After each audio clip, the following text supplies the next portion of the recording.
कौन बनेगा नेता। नगर निगम के चुनाव पास आने वाले थे।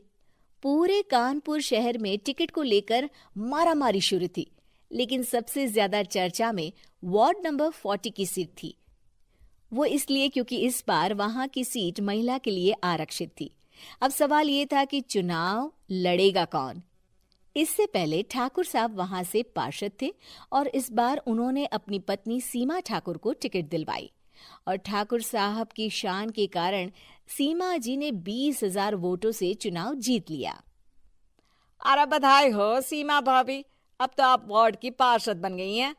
अब तो हमारे काम आप ही करवाएंगी। अरे ये तो सिर्फ नाम की पार्षद बनी है, वो तो महिला सीट आ गई, वरना पार्षद तो मुझे ही बनना था।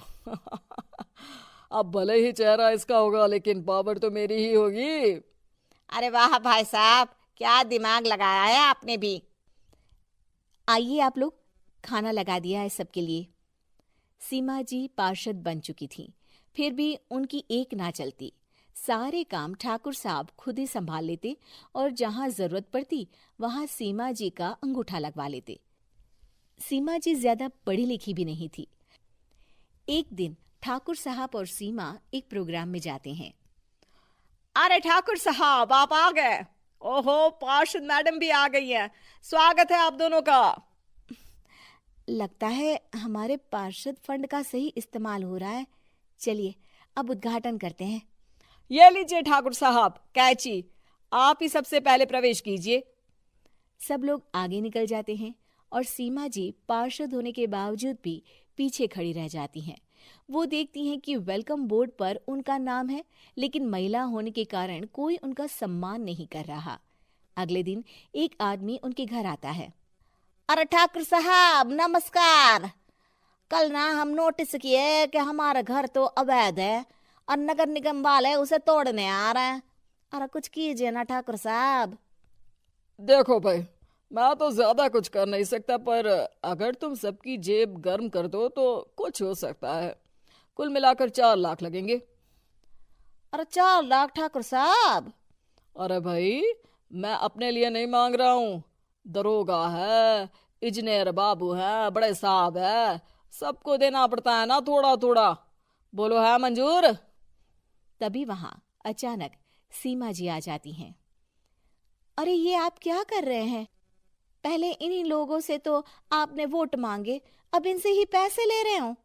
अरे चुप रहो तुम, तुम्हारा काम है सिर्फ अंगूठा लगाना, तुम वही किया करो। मुझे दूसरे काम तुम मत सिखाओ, समझी?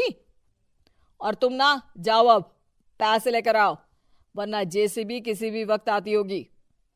सब कुछ ऐसे ही चलते रहता है। एक दिन सीमा जी और ठाकुर साहब को एक लोकल मीटिंग में बुलाया जाता है। वहां पर कई और अधिकारी लोग भी मौजूद रहते हैं। अब मैं चाहूंगा कि ठाकुर साहब हमारे बीच 2 शब्द कहें।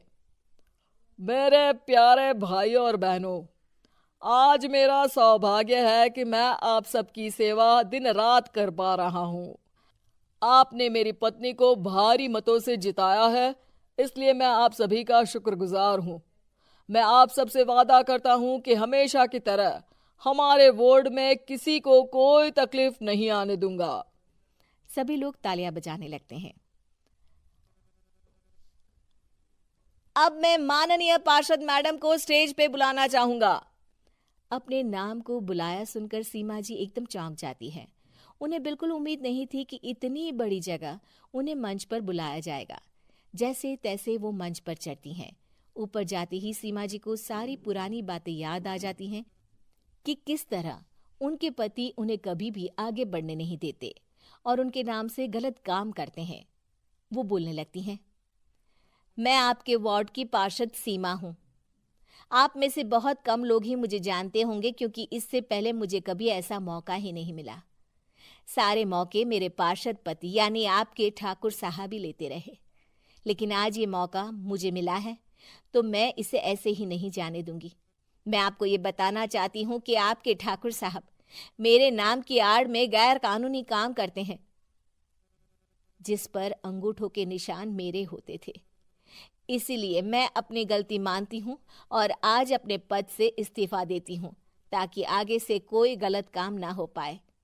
अब फैसला आप सबके हाथ में है कि आप हमें क्या सजा देना चाहते हैं। सीमा जी की बातें सुनकर ठाकुर साहब के चेहरे का रंग उड़ जाता है और वो शर्म से मुंह नीचा करके वहां से चले जाते हैं और पद से इस्तीफा देकर ही सही सीमा जी अपने आप में आत्मविश्वास महसूस करती हैं।